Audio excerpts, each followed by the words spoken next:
greatest adventure is what lies ahead. Today and tomorrow are yet to be said. The chances, the changes are all yours to make. The mold of your life is... Hi everybody, I'm Randy. I'm Bobby. This is Dungeons and Back Again. This time, Another D&D podcast. and we are today doing the 1979 original AD&D adventure, White Plume Mountain. For anybody who's just currently joining us, we had previously done a yeah. quick jaunt through the hidden temple of Like 8 episodes. Tamaoken, or as we like to call it, Tamoe-chan. So go and listen to about 8 hours worth of that if you want. But just to summarize, they got out. We got out. We avoided everything we could, and we got out. So you got 3 characters. You got Rhial, the fighter.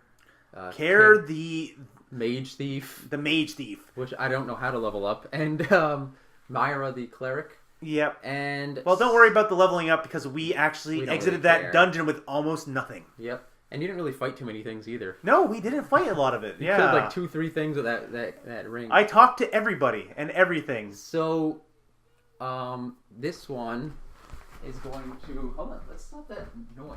There we go. The moment we start recording, So this... I'll cut this part out of it, don't worry. So this episode now, it's been a couple of months. You guys got out of there. You managed to flag down a ship, get you back to the mainland. We're working our way. Cair and Myra selling their services Cair for and Myra spells. are both mages, so in the D&D world, you can sell your spells and make some pretty good money. So they got a little bit more money. They already got some of their equipment back that was lost. And I sold my manual labor on whatever ship we got ourselves on. He's the most useless. No, he's a guard. He can work as a guard.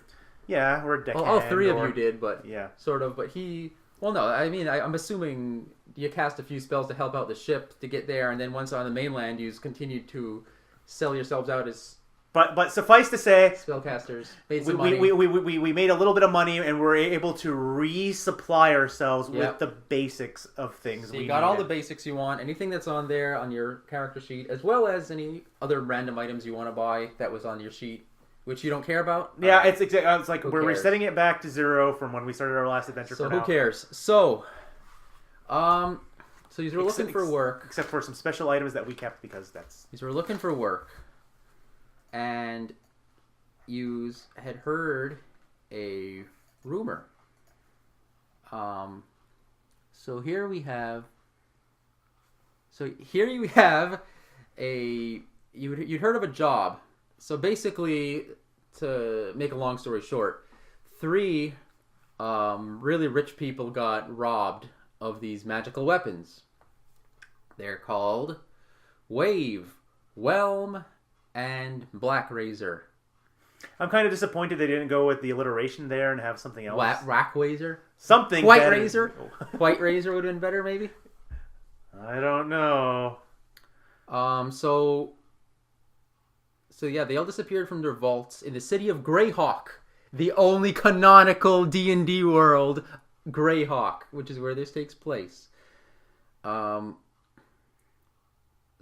several weeks ago,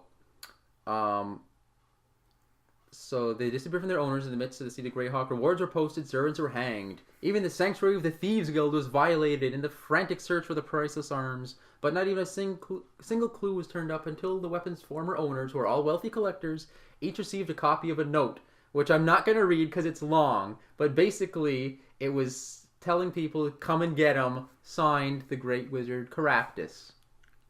And... Great Wizard Cactus? Caraptus. Caraptus. Okay. Keraptis, Okay. It was spelled. Caraptus. And I assume he's a quite prickly fellow. And he said that he's got him and he's in White Plume Mountain.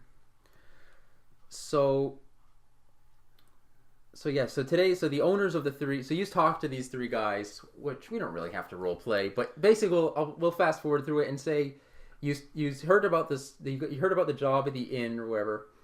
You talked to the 3 owners. They helped you, helped you outfit intrepid heroes to take up the challenge to rescue these weapons. You see what Bobby's doing here is trying to keep me on the track. Continue. From the wizard who's supposedly been dead for 1,300 years. Caraptus. Okay.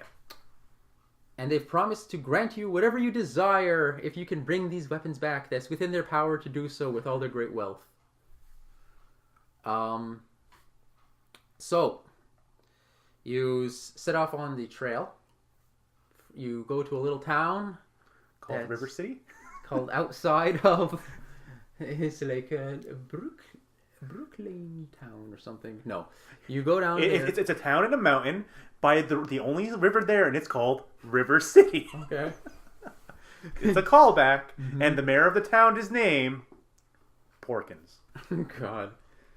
So you go to this little town that's outside of the mountain. The mountain, White Plume Mountain, is a great volcano. I'm assuming that's where it got its name. Tentatively identified as the Feathered Mound. It actually kind of spews steam a lot, basically. Yeah, that's where I assume it got its name. Hence the white plumes. Yada yada. Okay, so you arrived. So basically, you go to the town. It's located in the northeastern part of the Shieldlands. You're the Bandit Kingdom and the Great Rift. If you know your Greyhawk geology, I don't. Geography. Well, you don't really know it, but that's what people tell you. Our listener, yeah. Our one listener. If you ever want to look up Greyhawk geography, and that's where this is located. So, White Plume Mountain stands alone in a vast area of dismal moors and tangled thickets. So, basically, at this point in time, there's a town. The little village is about 5 miles away from the mountain. Okay. So, in talking to the locals and sort of exploring the area, so basically you decide... What's in this town? It's just a standard little town, an inn, a shop, some houses. It's all humans? Nothing? Yeah, it's just a human town. I mean, every now and then you might have some travelers like yourself passing through who might be an elf or a dwarf or something like that, but it's mostly humans in this town. So you kind of stay at the inn again, and you just ask the locals about the area. So you decide that you've got some horses now. All of you have horses. You were given horses by the rich guys. Oh, awesome! It's like I have to take care of an animal. That's a bad idea, but so now you can decide whether you want to leave your horses and whatever else you can't carry either in the village, or people tell you there is a little natural cave, about 2 miles from the White Plume Mountain called Dead Knoll's Eye Socket. It's like, you know what? It's like we have enough stuff on us in our packs. We have a way of making food. We're going to leave the horses. We're going to sell the horses in town. Oh, you're going to sell them? And we're going to no, actually, yeah, that's a bad idea. Didn't you just... And then Myra pipes up again, and she's just like, why don't we just, like, pay the innkeeper to That's take care actually what I was of about to say. While. It's like, we'll pay you to take care of them because we're going to need them to get back. I didn't think about that. Yeah. She's like, you rarely do. Yeah, meanwhile, Cair just stares down on all fours on the ground. He's sitting on his butt like a dog. Like he's a grown half-elf in a diaper with a thing wrapped around his face and a rope tied around him. With his hands in front of him like Scooby-Doo. Poor Cair. And I pat him on the head. Guys take a look at Porkins. Oh, poor Cair. So somebody shows you this. This is like a map of the area. So this is where the town is. Here's the mountain, and then Dead Knoll's Eye Socket was right there. So we'll walk the 2 miles to the Dead Knoll's Eye Socket. That's 3 miles. 3 miles, sorry. Yeah. And we're going to investigate that cave and see if it's a good place to start off as a camp. Okay. What do I see there? So we're gonna time skip. So you're gonna time skip walking all the way there. Well, does anything of interest happen to us while we're on our way to the? Well, let's find out. So yada yada yada. Since it's first edition and we don't have the proper perception check. Yeah. You pretty much get through the woods without incident. Okay. It's a 3 mile walk, so it's actually kind of a bit of a hike when you think about it, especially carrying all your bags. But if I left the horses there, who's going to take care of them while we're away? Exactly. We're not going to hire like some kid off the street to come with us and care for our horses. Exactly. It's not going to. It's not. And leave them in Dead Knoll's Eye Socket, which the name doesn't make me very comfortable. So you get to Dead Knoll's Eye Socket, and so you find that you can kind of it's not a very interesting cave. There's not too much in there.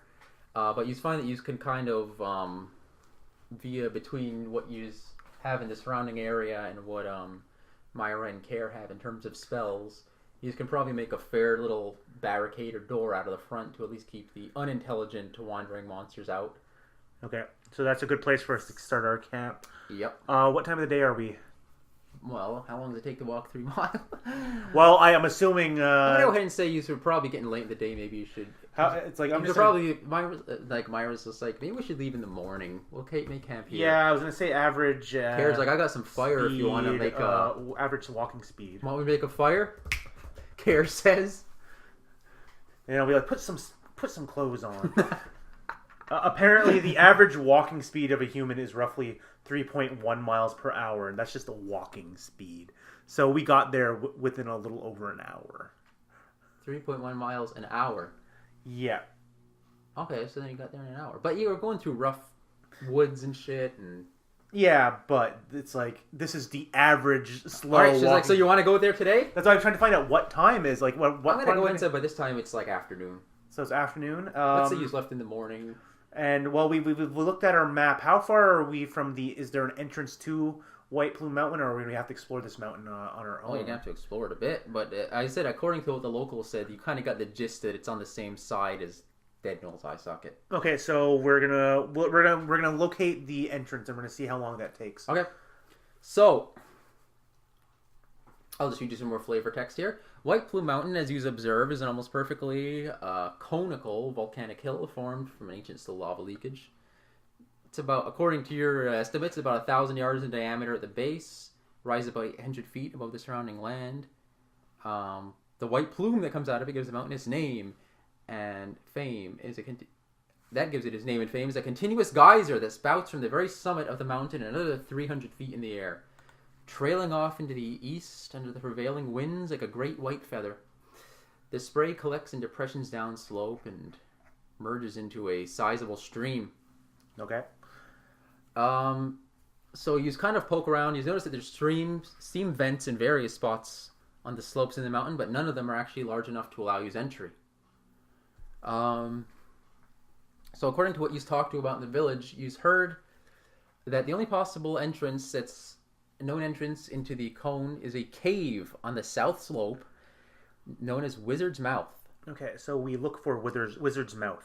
All right, it's actually not too difficult to find because the cave, as you walk around, you see the cave actually seems to breathe, exhaling a large cloud of steam and then slowly inhaling like a man breathing on a cold day.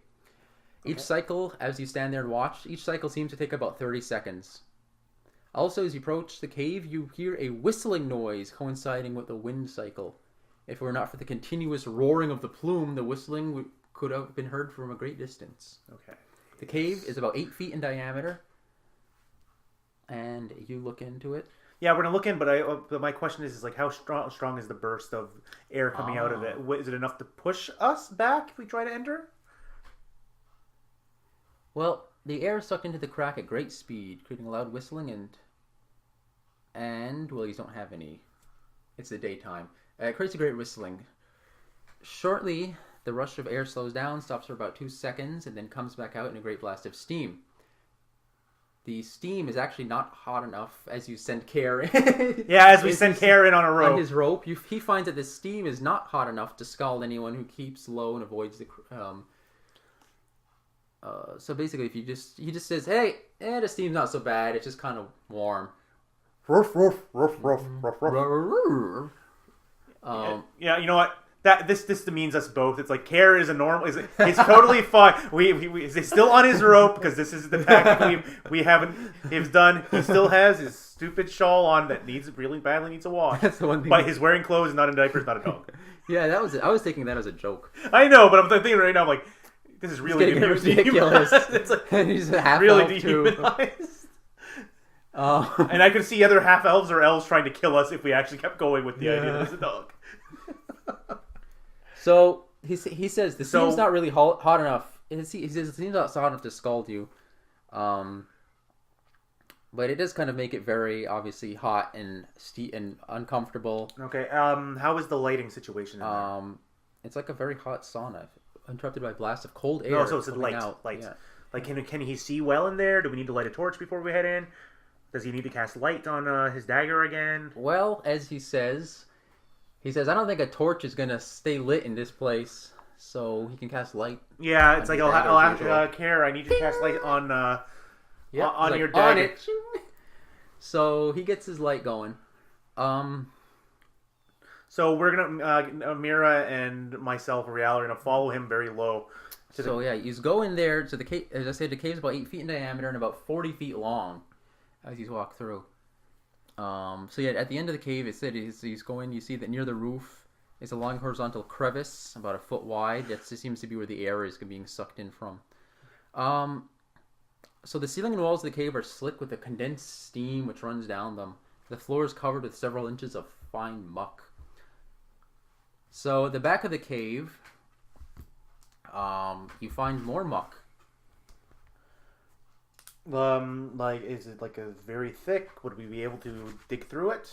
Look, if you wanted to try. Yeah, I'm gonna take my sword out and I'm just gonna move some of the dirt around. Do you have any two tools over there? Do I have any spells that will help here or no? No, we don't. We literally went with what was on our.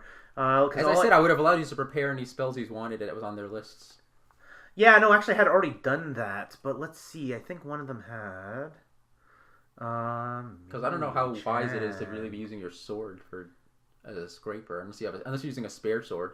Yeah, because I still have my old sword plus my +1 sword from okay. So you can use the spare one as a like I told you, I always kept the one on me because it's like. Okay. Plus, you could have restocked and bought a few extra spare weapons and tools from the list as you wanted them, which I told you to prepare if you wanted. Anything from the adventurers list? Yeah, they don't have anything really of use here we could use, except for somebody I don't want to use right now.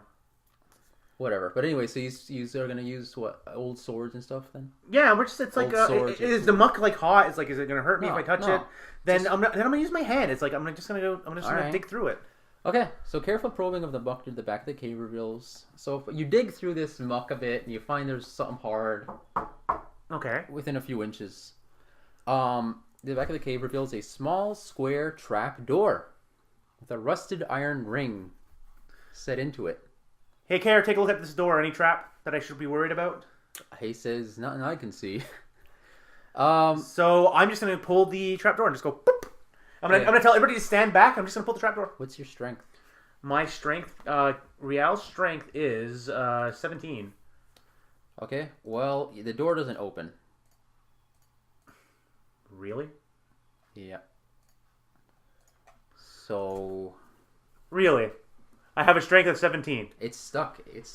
Oh, okay. Well, then in that case, I'm stuck. I'm like, Cair, I'm like, can you pull out of your bag your the fine oil, and we're going to lubricate it, the door edge? Okay. I'm trying to. You said it's stuck. I'm trying to get it. You know what? I have the old sword. I'm going to stick it into the edge. I'm just going to go. I'm going to use it as a lever and try to open the door. The old sword. Okay. I'm not lubricating. I'm just going to do that. And Cair and Myra are like, are you sure this is the most efficient way to do this? I mean... Quiet, you! Okay. So just like, leave it to the fighter. Darn tootin'! And his barbaric ways. Doing things with his hands, I say. Yeah, and I'm going to take the old sword and I'm going to put it in the edge and I'm going to try to force it down and try to open it up with the lever. You just don't feel as though the door's budging. Okay, so... Now I'm going to have to look around, and it's like, okay, everybody, just fan out. There has to be, like, something to open this door. Let's check the walls, check the other muck. Can I pull more muck away from around? Yeah, so as I said, the door is, well,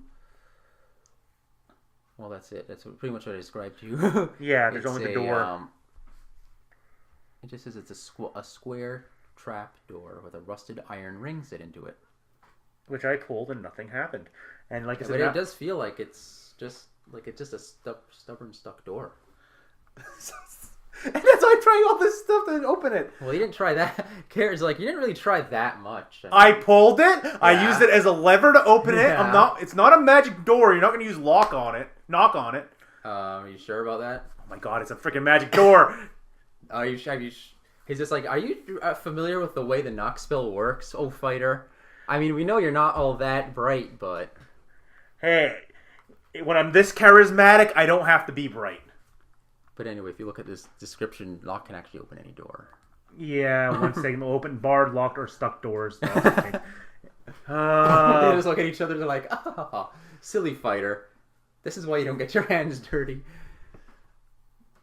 So you want him to use it? Yeah, let's waste the knock spell. Is this going to be the recurring theme? As I said, you can always just go back. You're not locked in the dungeon anymore. You can leave whenever you Okay, well, let's pop this. Okay, get your ass over here, Cair. It's like we already used a light spell. It's like, yeah, but you can use that often. It's just not... Okay, let's do this. It's not like the door's going to relock itself. We can just rip it right off. Okay, knock, you fool. So... he utters his incantations into and he makes his gestures. Really? There was no physical way for me to get that door open. Wow. Well, I mean, I can't... it's already open now, so there's no way to find out now. Yeah. So the door pops open upon use of the knock spell. I hate you guys, by the way. I hate you both. They just laugh. They just look at each other and like... Yeah, and then it's like, so what do I see when we open the trap door? How far do we climb down? Directly beneath is a 20-foot... a square vertical shaft in the beginning of a spiral staircase leading down. I grip Cair's rope at about 10 feet and I kick him into the door. Hey! The door. Alright. Yeah, you little crap, you want to be a jerk? Well, I'm holding you up with all my strength now. It's a spiral staircase. Well, I just kicked him down the stairs, so... Yeah, like... You better roll for damage, then. I'm assuming you just didn't really hit him that hard and he just kind of went, hey. It's like, I'll do it. I held you over spikes, remember? So we're going to go straight down those stairs. You're going to walk down the spiral staircase. Yeah. The spiral staircase descends about 100 feet before ending. The staircase is badly rusted. And... it collapses under our weight. What's your wisdoms? Okay, so I have a wisdom of 9. Mm-hmm. Cair has a wisdom of 12. Okay. And Myra... she's got to have a good wisdom. She has a wisdom of nothing. Because she's an idiot. No, she has a wisdom of 16. Okay, I'm going to go ahead and say Myra at least. Myra says that she can feel it thrumming. And I just look at him, I go, in very out of character, I'm like, we're in a volcano. There's going to be a lot of micro tremors occurring in here, and we're on a metal... are you sure your 8 intelligence would be able to figure that out? So that you don't say that actually. Myra says, I can feel this. Actually, I have a 9 intelligence. Okay, you're still a little bit below average. You're just like, maybe that because she's like, yes, I know. It's because the vibrations from the geyser must be causing... No, I learned this in school. Yes, silly fighter. But anyway, as I'm saying, I tie her a rope on her and I kick her down. Jinkies, the vibrations from the Plume geyser are noticeable in this dungeon. Noticeable everywhere in this dungeon, she says. Because I was saying something too smart outside. She's like, yeah, there's a continuous low vibration in here, so... she's like, but, I can feel it. She's like, Cair says, yeah, I feel it a little bit. But, so anyway, the air is warm, humid, and rather foul. So you get to the bottom. The floor of this room is covered with water.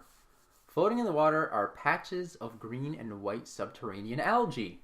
And then they just look at you and are like, don't try talking to it. It's like, we're not in my homeland anymore. We're not in the land of my people. Your companions have become dicks in the last few weeks, you've noticed. Well, yeah, because it's like we're on the boat, they're doing all the magic spell work, and I'm just like, I'm standing here guarding the... They're like, watch for sharks or something. The only sharks I watch for are salsa sharks. So... okay, the damp humidity of the dungeon. So I take some of the algae floating in the water and I shoot it at Myra. Okay. Okay. Yes. Okay, what's your what do you mean to make an attack roll? No, not an attack roll. Roll. I'm just like taking it and going. I just wanted to see if she could dodge it. Oh, you want to see her? You want to see if she can dodge it? Yeah, but I need to know your attack roll. It would almost be an attack anyway. Yeah, it's not going to do any damage. It's just algae, but it's just. Well, my regular attack... for ranged weapons, maybe? I don't know. I'm shooting something at him. I'm just shooting something at him. Yeah, no bonuses. What was it? No, base it on my... It's like, this would be more of a dexterity thing. I'm shooting it at it. I don't want to do my dexterity is 17. And hers is an 11. It's like, just roll it against that. So you're just going to get the +4 then. Yeah. So yours is 15. Well, I beat her dexterity on 11, so. Yeah, but it's not a raw roll. And hers is going to be 15, okay, and hers is... Okay, so yeah, it hits her. She's like, hey! And everyone's just like, do you want us to leave you in here? It's like... Stop it, you dumb fighter. It's like, hey, at least I'm not called the Disgraced! No kicking the mages. Oh yeah, by the way, she's like, I'm going to start my own church soon, as soon as I get enough money. If only we'd gotten more from that other dungeon, Cair says. She's like, screw it, we almost died in there. Anyway, if I can read yeah, the gods were against us. It's like somehow our packs ripped. I don't know. If I can read the flavor text, and then we can have our banter. So you know what you're seeing. So the floor is covered with water, floating in the water, patches of green and white subterranean algae. In the damp humidity of the dungeon, you notice this algae or algae-like fungus clings in patches to the walls and even the ceiling. But you'll notice when you throw it at Myra that it's actually harmless. And can be found almost everywhere in the dungeon where there's water. And so So now, as a token of I'm gonna take the shawl off of Cair. Hey, I'm gonna go give it to her to wipe herself, with. And then she'll go no because he's gonna put it back on and sniff me now. Yeah. And Cair goes hey, and takes it back and puts it back on. The floor. Okay, the water on the floor is about a foot deep. The water on the floor is about a foot deep, and the floor itself is covered with slippery mud. Okay. So we're gonna step in. We're gonna step. So wait, I'm not done. Oh. Except for the flights. Okay, upstairs that you came out of. This scummy water covers the floors. Okay, the water and mud. Okay, you notice that the water and mud cut your movement speed down by about a third.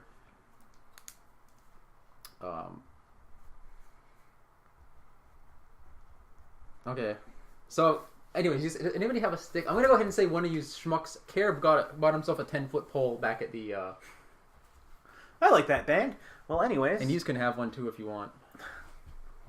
But Cair bought him as a thief. I'm going to say he made sure to get himself a 10-foot pole back at the...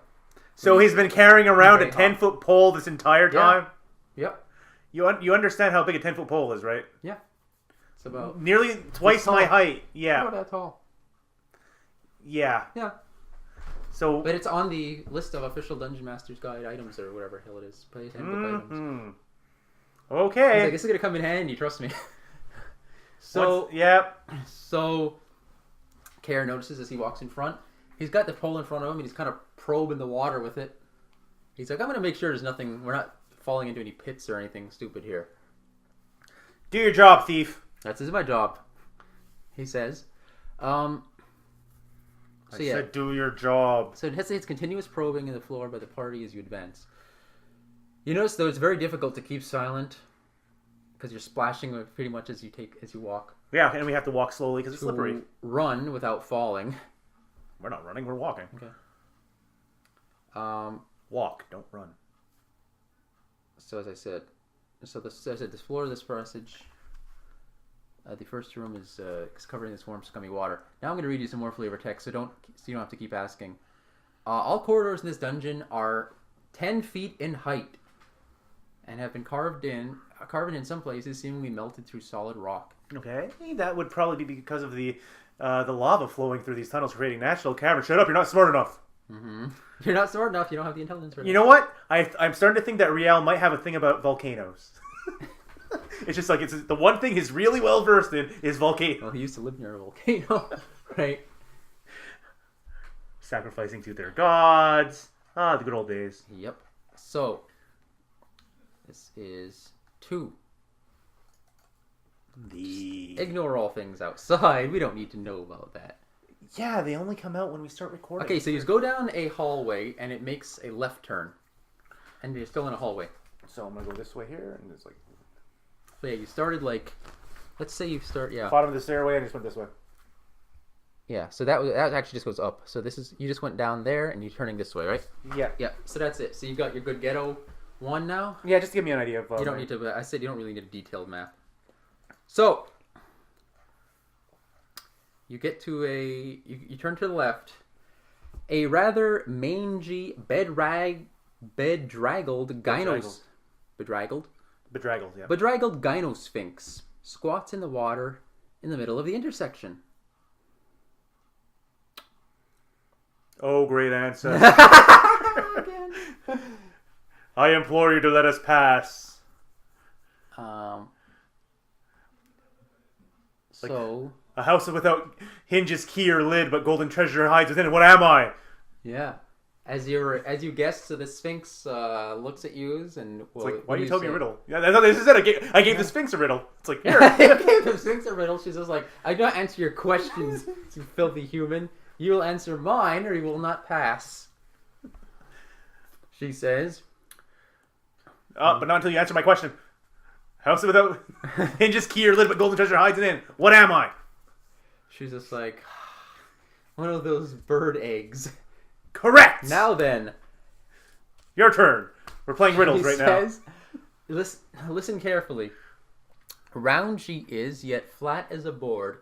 Altar of the lupine lords. Jewel on black velvet, pearl in the sea, unchanged but e'er changing eternally. Myra. I kid. It's the moon. Now, what's black and white and red all over? She's like, you, if you don't get out of my sight. So, okay. Finally, somebody who's a match with my wits. Got it.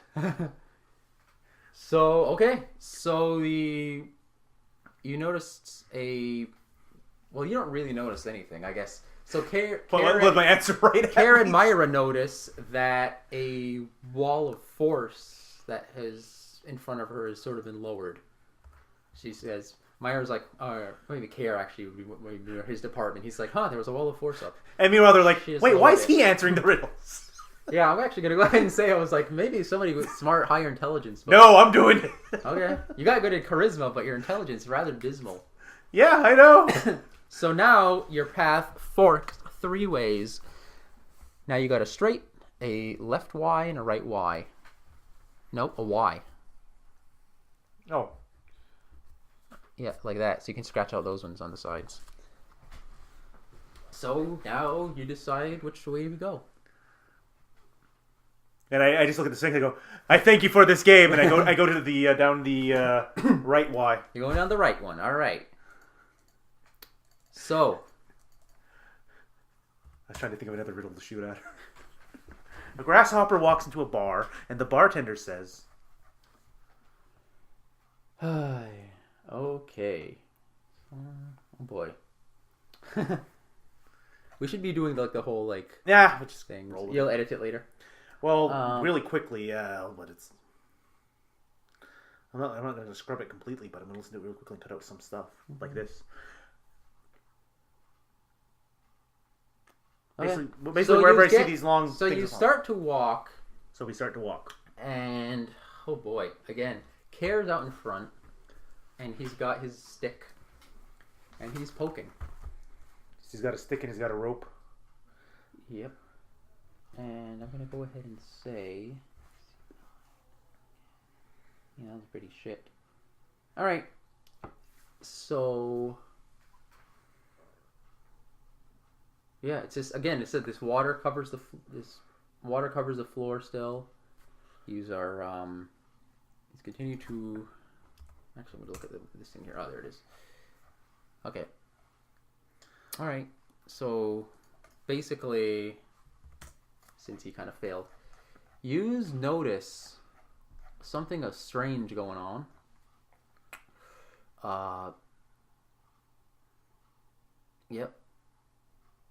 So you feel, jeez Louise.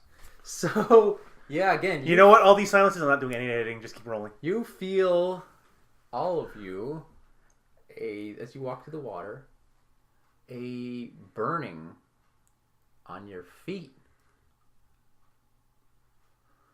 So I immediately hop backwards and start heading back in the opposite direction right away until the burning stops. Okay. Okay, so that's that. I guess that's. No, we're not going to go too far because I just want to get us out of the pain threshold, and then I'm going to turn to my minions and go, okay. Actually, I'm going to give you all a hit point of damage. That's fine. The boots you're wearing, eaten through. So I'm going to look at them, and I'm going to look at the smartest one of them and go, What did we just step in? Because that was not water. No, it wasn't. It was not water. You noticed? And they both actually are both like, ow, fuck, ow, shit. Let's see here. Again, now I'm going to try to figure out how the game wants us to proceed. You wanna... Yeah, I need to cut it. Jesus, titty fucking Christ, man. We're recording. I know. I just realized the awfulness of what happened to you guys. Okay, so you walk through this. It kind of ate through your shoes because the game didn't really give you a whole lot of ways to detect.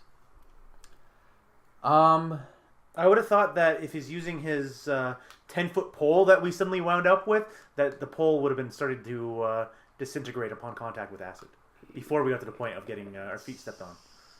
Melted. Yeah, well, I did make a roll to see if he didn't detect anything. Yeah, that was what I did. So he didn't notice that the pole was disintegrating. Well, as you notice, it's not really acid.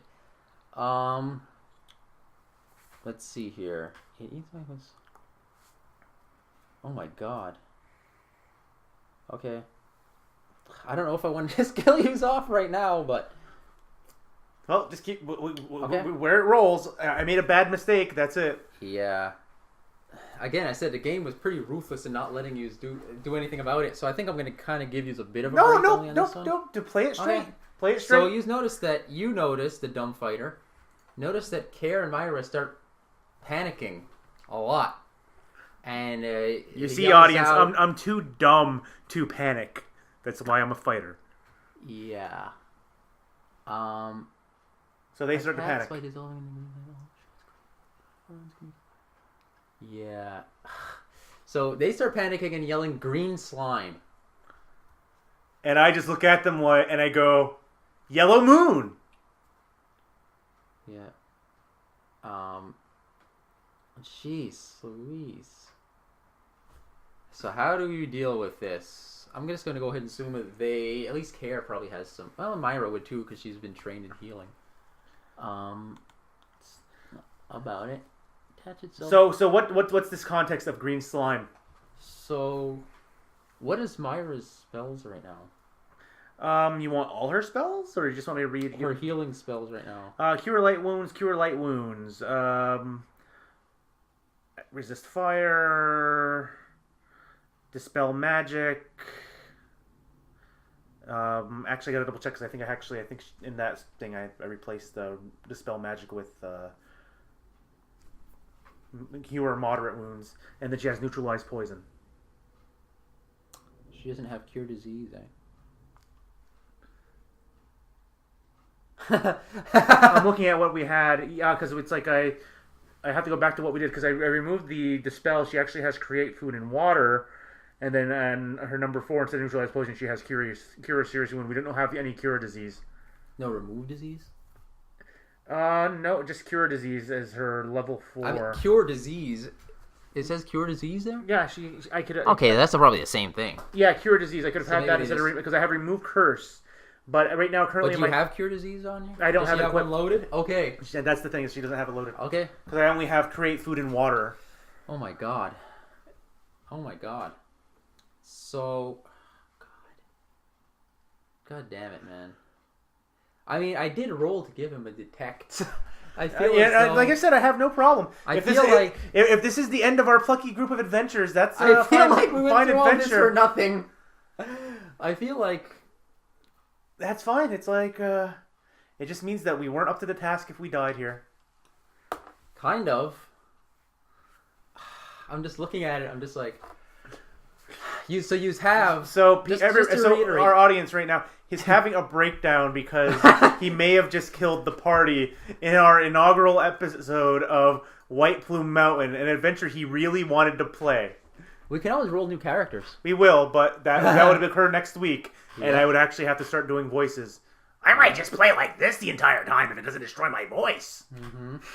That's a preview, folks. Oh my god. I mean, I just feel like Cair. I did roll to say. Sometimes the dice rolls where it rolls. I did. To be fair, I rolled to see if he would notice. And wait, what's his attack bonus? What's Cair's attack bonus? Does he have any attack bonus? Because he rolled a 7. I'll let you in on that. No. It's like it's like he doesn't have an attack bonus. Because I wouldn't know if he has a +2 reaction, but that's from behind, attacking silently from behind. So no, he has nothing. He's like I said. I pause it again. I'm gonna have to look up the. No.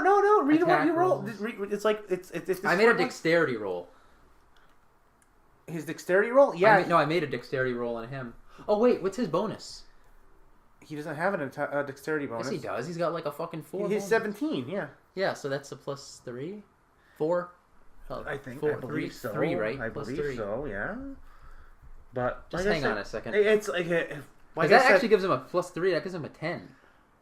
But you know what? It's like if we died here and we have to roll new characters, that's fine because their bodies will sit there as a warning. And a warning. Just hit pause, man. I'm gonna look at this up real fast. He's an 8 HD 8. I just want to look at the attack rolls.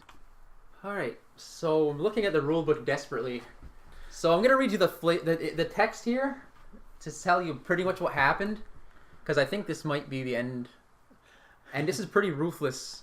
This is the end of Rhial. So here's what happened. Rhial, Cair, I'm gonna tell you what it says. A large patch of green slime. Statistics. Oh wait. Covers the floor of this hallway. It is totally covered by water, not easily detectable.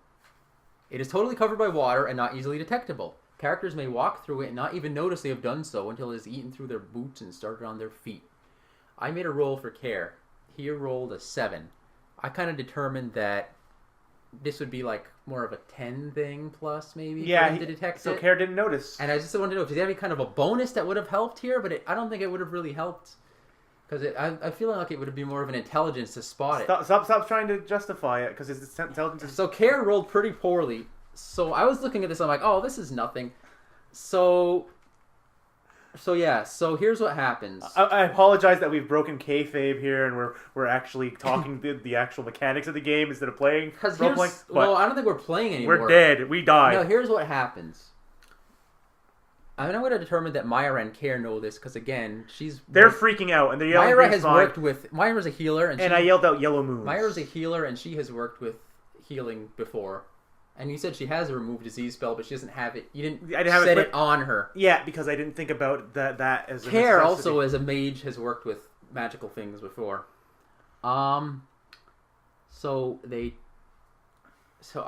Maybe your character doesn't know this, but here's sort of what they know. I yelled yellow moons, Bobby. I don't know anything. I know more about volcanoes. Attacks by dissolving all flesh it comes into contact with into green slime within 1 to 4 rounds. So I'm going to go to the monster manual here real quick. I looked at the monster manual to try to see if there's any more information I could get on this. So yeah, they grow in green slimes, grow in subterranean places, cannot move, feed on animal, vegetable, and metallic substances, sensitive to vibrations, blah, blah, blah. Attach itself to living flesh, and in 1 to 4, melee rounds. Oh, a round is a minute, though. Wait. A round is a minute. Okay. Thereafter, turn the creature into green slime. So they're already attached, though. But you have 1 to 4 melee rounds. We have. Thereafter, 4 minutes. Turn the creatures into green slime. No resurrection possible. We're dead. It eats away wood, slowly consuming all but an inch of thickness in an hour. It eats away at wood. This is not really pertinent. It eats away at wood, slowly consuming only an inch of thickness in an hour. Eats metals quickly, going through plate armor in 3 melee rounds. We're dead. Which is, as we said, a minute. It can be scraped off quickly. If the scraper is then discarded, excised, frozen. Excised. Like dug out, as I mean? Frozen or burned. We're about to chop off our feet. We're dead. Spell kills green slime. Other forms of attack, including weapons or spells, do it harm. Let me just see what excise. Let's look up the definition of the word. What you're hearing right now, people, is him trying to throw a Hail Mary and somehow save this party. But that should be my job. This should be my job, not his. I think we died. I think we're dead. Excise. That's not what it fucking means. I don't want synonym. I don't want the tax definition. I want the other definition. Excise flesh. Because I'm about to tell you what Myra and Cair know. Because I'm going to determine that they know about this and they know what to do. Stupid thing. Yeah, we got it. I'm going to assume it means cut anyway. Yeah, it is. That's like actually exactly what it means. But the stupid internet is saying... No, those are the it's main a tax words. levied. Yeah, you want to go further in. To cut out surgically. Okay. It's burning our feet. Yeah. You have to cut off the flesh of our feet. You have to flay our feet. That's right. In under 4 minutes on That's 3 right. people. So at least That's right. 1 or 2 people are going to be losing more of their flesh while we do this. We're dead. So no, Cair and Myra, you all run out of the backwards towards the Sphinx where you came from. Cair and Myra are yelling all this to you. They're like, it's green slime, and we're all gonna die. And then she's like, what do we do? What do we do? So it's like, all right, here's what we can do. Yeah, we can burn it. We can freeze it. Someone's like, Myra, do you have cure disease? She's like, I didn't prepare it today. So She set herself up. I'm not kidding. She's carrying around. Right now, her spells are at that level where dispel magic and remove curse. Because we tend to get cursed more than anything else. I told you could set them to whatever you want. I know, and that's what so I as you said, it can be. She's like, we can scrape it off. Actually, sorry. Excise She had burned. She has create food and water and remove curse. Well, that's certainly useful. All right, excised, frozen, or burned. So I'm going to go ahead and determine that as soon as you felt it start burning your feet, you all ran back. How long does it take us to get up the hallway? Well, you just ran out of the slime. Mm-hmm. So this now we're I in don't minutes. think it's going to take you a minute. I think you're still within 1 minute. You're less than a minute right now still at. Mm-hmm. So that's 1 minute of it burning our So flesh. since it started burning... And you said that I'm going to go ahead and say... You said that the shoes, our boots were immediately disintegrated and our flesh started. Well, no. The boots... By the time the boots started burning through... that's when you noticed it on your feet. So it took... So it's on our feet right now. It's already on your feet. So our flesh is I currently just want to see burning. how fast it eats through... It says wood slowly, eats metal quickly. How does long flesh? It doesn't say... I'm going to go ahead and determine that it ate through the leather pretty fast, though. So if it ate through the leather, it's going to eat through the flesh fairly fast. Because it says it feeds on animal, vegetable, and metallic substances. Yeah, so... So they're yelling. I don't think... It's not fast enough to fucking scrape it off. You're going to have to... Cair's just like... She's like, Myra's like, I don't have a fucking remove disease spell. Okay, we're going to have to cut it. Meanwhile, Rhial's Rhial's going... C'est la vie. That is life. We're going to have to cut it off. We die as we lived. And he's just like, we got about...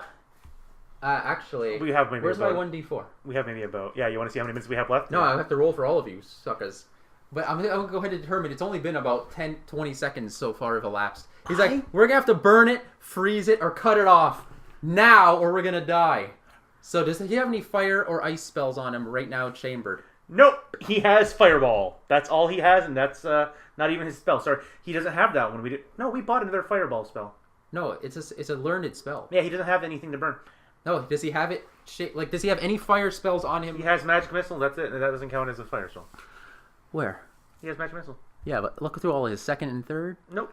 Let me see. What's his second? He has no fire. Level spell? He could pour some. What is his second level spell? The second level spell is knock. Yeah, knocks strength. Third level is haste. So he didn't change we actually changed one of them. 1 second. He has fireball though, right? Yeah, he did, but we didn't change it to that one. He's changed to. No, we never changed anything for him. I told you could have. By the way, I told you before this adventure began that you could have chambered any spells you wanted. Yeah, right? but he only can carry so many spells at once in a certain level, and it's like knock and strength are useful for him, and haste. Well, and you just can't get a fucking torch started in this place. Yeah. So yeah, he's carrying light, so he needs light. So it's like we can't burn it off because we can't even get his torch started. We can't use fire. Where's the fireball though? That was the item he had that he spent, eh? Yeah, he spent. But you said does Myra have anything that's fiery or Rhial? The only thing I can think of here is that he has his fine oil, which ignites only on a 1 in 6. That we could burn our flesh off of our feet. Well, this actually, unfortunately for you,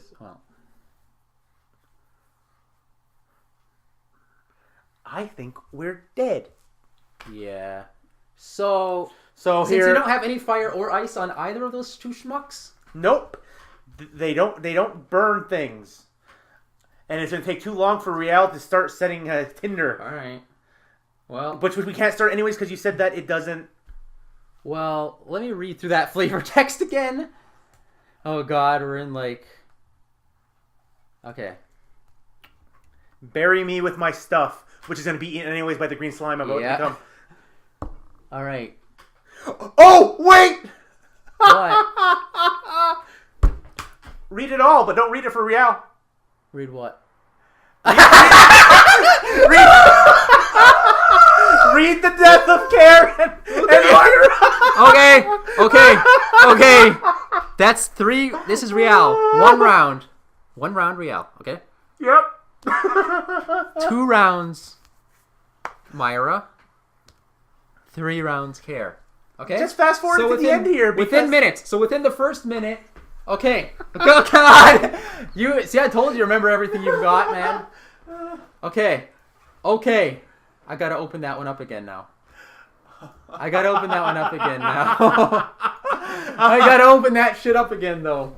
And the only reason why... Okay, so audience... Yeah. I would like to inform you that... Myra I'm a bad Cair, DM, by the way. Myra and Cair are dead, and the only reason why Rhial's going to live is because I got to look at what the previous adventure was, and I should have remembered it too, but I'm a bad DM. So, in our last adventure... Okay, so I'm going to tell you what happens. No, wait. Explain it. Tell them the death of Cair and Myra. No, that's what I'm going to do. No, first I have to say what happens to you. So, I just got to find how that mechanic works. Yes. So, as my body slowly turns and I'm about to die. Not yet. Just a second. Hit pause, maybe? I have to look it up. I have to read exactly how it works. Here we go. Okay, so, as I said... so green slime attaches itself to living flesh and in 1 to 4 melee rounds thereafter turns the creature into green slime. No resurrection possible, which Myra and Cair both know. You, Rhial, don't really know this because you're just a fighter and you don't really encounter Yellow Moon. too much green slime. So here's what actually happens. Okay?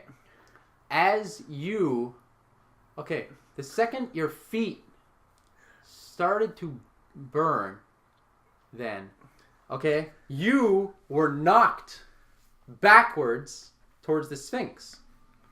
So it looked like you kind of just jumped back, like on your own out of reflex. Yes. Myra and Cair also both started like sputtering through the water and back towards you. And then they started yelling, screaming about, it's green slime. Okay, do you have any... And I replied, Yellow Moons. You started saying yellow moons for some reason. You strangely noticed that even though they're freaking out, your feet aren't really burning that much. And I no longer feel a tingling across my back. Yeah, so I'm going to tell you what happens right now.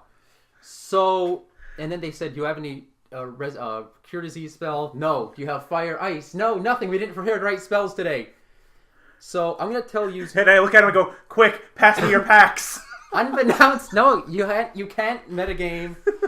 Unbeknownst to... Beknownst to the party. In the previous adventure, the Hidden Triumph to Moa-chan, when they went... In the last episode, when they went to the... Basically, they were all gifted things by the Quetzalcoatl, 2 of which no longer matter. What happened to Rhial was he read a scroll, and it said, "For you, the greatest gift of all." He felt a chill and a warmth across his back. So, unbeknownst to this character, but just known to him, the player, what happened was a death servant merged with his shadow. It's invisible to all and traveled with him until he was about to receive a fatal blow or means of certain death for which he's failed his save, which just happened. Then the shadowy form pushed him to safety and took the death stroke intended for him. So the slime touched the shadow, not you, when your feet came, and you were knocked away from the slime. Yep, I lost my shoes. So it went through your shoes, but the second it touched your flesh, the shadow knocked you away, and it took the hit for you. Once it has done this, it then dissipates into a cloud of black vapor. So you kind of barely out of getting knocked to the ground to kind of see some black vapor dissipate, but that's about it. Now, on to Myra and Cair, who I think I gave a 2 and a 3 each. respectively. I think Myra got 2 rounds and Cair got 3. So as we determined, a round is 1 minute. So as you stand there, within about 2 rounds, as Myra and Cair run around panicking, and are you gonna do anything? Like, are you gonna stand there next to them watching them, or are you gonna? I'm gonna start yelling like, what's going on? What's going on? It's like there's nothing happening to me. So they're like laying on the ground, trying to kind of like they're gonna actually they can try to excise. Yeah, I was gonna say it's like gonna take out. It's like nothing's happening to me. Nothing's burning. He's like a sword, a blade, and then Myra's like a sword. Give me a sword. Give her your extra sword. And look at her and go. I'm gonna be like, should I give you an extra sword? So I'll give her a sword. Okay. Thereafter, you have 1 to 4 rounds. So he's got 2 minutes, and she's got 2 minutes, and he's got 3 minutes. For fuck's sakes. It says it can be excised. We can cut it out of the flesh of her feet. So yeah, we gotta flay her in under 2 minutes, and then on 2 people. So, which we don't know that. So they're gonna both try to flay themselves, excise themselves. They're gonna have to basically scrape all the flesh off the bottom of their feet as it continues to rise up. They're dead. Yeah, I'm just gonna go ahead and say like. There's not really rules for excising. Here you go, Bobby. I'm gonna DM for you for a second. For excising? I'm gonna DM for you. I'm gonna go ahead and say they do manage to cut some of the flesh off, but it's because of their nature, effort has been fruitless. Because of the nature of them having to walk out through the water first, they didn't really kind of have enough time. And how deep was the water? You said. As we said, it was all 3 feet, eh? Oh yeah, because it's actually starting higher above their legs in the water. Yeah, so it's because these are still standing in the fucking almost after. No, it burned through the foot first. Yeah, so it's coming from the bottom. What I'm saying is they would have to be like laying in the water, in 3 feet of water, trying to cut off the bottoms of their feet. They're dead, and we can't set them on fire because of the water. So within 2 minutes, Myra turns into a pile of slime. 1 minute, all her clothes and all her pack, everything, all the possessions too. Yeah. Well, I mean, all the metal, everything made of metal. Their clothing, pretty much everything. They don't have any wood on them, eh? So basically, everything turns into green slime. 1 minute later, Cair freaks out. He's kind of too focused on himself to notice what's going on with you. Oh, wait! Can I do one thing before he goes? All right. As it gets up to his thing. And I go up to him and I just grab his shawl off of his face. Because I realize that Myra's dead and that he's dying. I want a reminder of Cair. Okay. And I take it and I tie it around my arm, like the black armband. And I just wrap it around my arm like, you will be remembered. It's like, no. So 1 minute after Myra dies. Cair dies. He turns into green slime. And now you... So Myra and Cair are green slime, which you should... realize you should probably have backed away from a bit. Oh, I have. That's what I'm not. Yeah. I literally grabbed it off him and went away. Like, grabbed it off. Oh, the first thing you did was grab it off of him, and then you backed away. So you walk back. So now you're like standing in a corridor alone. So I turn around. I walk towards the Sphinx. I go, "Thank you, great ancestor." And then I turn around and I continue walking up that hallway. Take a right. Take another right. Walk back up to the stairway. Walk up the stairs. You now have no bottoms to your shoes. Yep. Walk down. Yeah. No, I have no shoes. He's like, I'm assuming he just pushed me out of my shoes. Boom. Yeah. He knocked you right out of your shoes. And I just continue walking. I'm like down that mountain back to our little thing. Yep. And I hold up for the night in that little hole, and I think that's calling it for today. So you're now shoeless. And possessing only... Rhial the shoeless. Rhial the shoeless, possessing only what you have on you, and just witnessing the death of your 2 friends. That's kind of stretching and calling them my friends. Your 2 companions. That's kind of stretching and calling... Okay, no, I get. Your 2 traveling mates. Yes. Who you just watched turn into green slime. I'm okay. Before your eyes. I'm okay. You are now become only by the grace of having completed a Quetzalcoatl side quest. Only by the great ancestor of my great ancestors. According to your belief, you were saved by your ancestors. I was saved by my gods and my ancestors. Yeah.